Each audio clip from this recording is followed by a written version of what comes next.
Hi everyone, welcome to my video and thanks for tuning in. In today's video, I'm going to discuss becoming the adult as a child and how this relates to abandonment issues and a technique that I use which works very well to overcome these abandonment issues when they pop up in adult day-to-day life. So I thought it would be useful to firstly talk about a specific moment in my life where this feeling of abandonment first popped up and reared its ugly head, and how this relates to me becoming the adult in my relationship with my mother. So basically, when I was 6 years old, my mum got into a relationship with this guy who was incredibly abusive, both verbally and physically. And I remember when I was sitting in the car waiting for my mum at the newsagent, and I was alone in the car with him, and my mum was taking longer than usual, and he was just getting really worked up. And I could tell he was going to basically flip it when she returned to the car. Anyway, Mum returned to the car and she apologised because it was out of her control that there was a long line in the news agency, blah, blah, blah. And then we started driving and things began to really kick off. Don't mind my cats. Sorry, they like to be in the videos as well. Oops.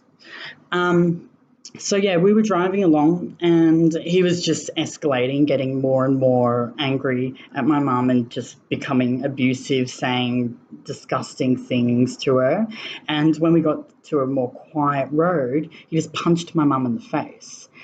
And me being about 7 or 6 at the time, just burst into tears and started crying. And I think I said something like, "Don't hurt my mum." He then slowed down, maybe even stopped, and punched me in the face, and I instantly just stopped crying. Then we got to our house and he continued to abuse my mum, and I remember we were getting out of the car and he was pushing my mum, and then the one thing I remember him saying is that he was going to kill my mum.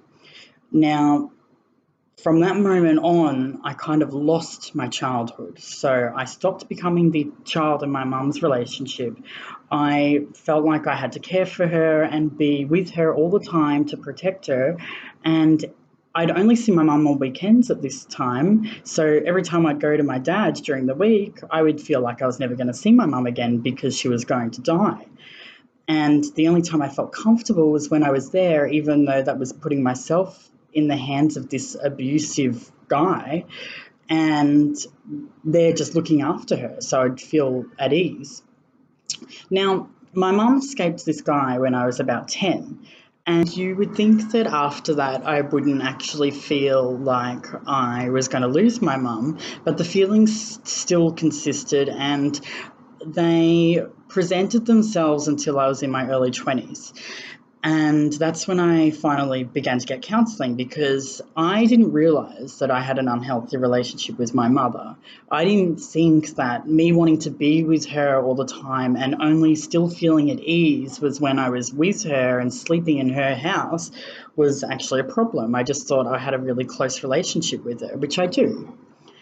But I was able to go through counselling because I had issues with abandonment, which would pop up every so often, especially when I was in a relationship with a guy and we'd broken up, where it didn't matter whether I broke up with him or he broke up with me, this abandonment issue would still rear its ugly head. And I was able, like after about 6 months to a year of counselling, I was able to trace that feeling back to me as a child.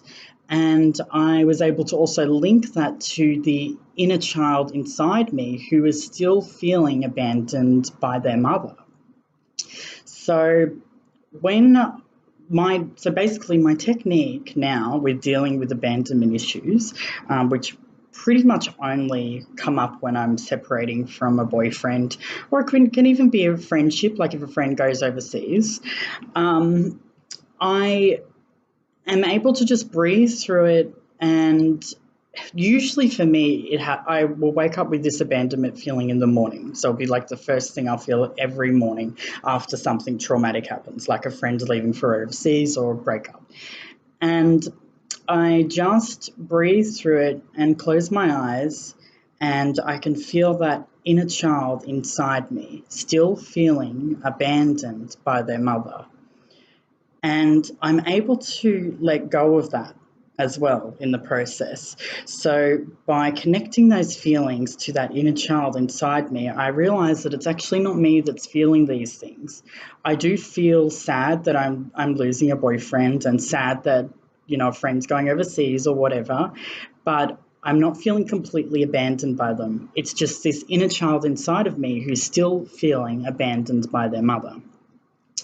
So that's pretty much all I wanted to talk about in today's video.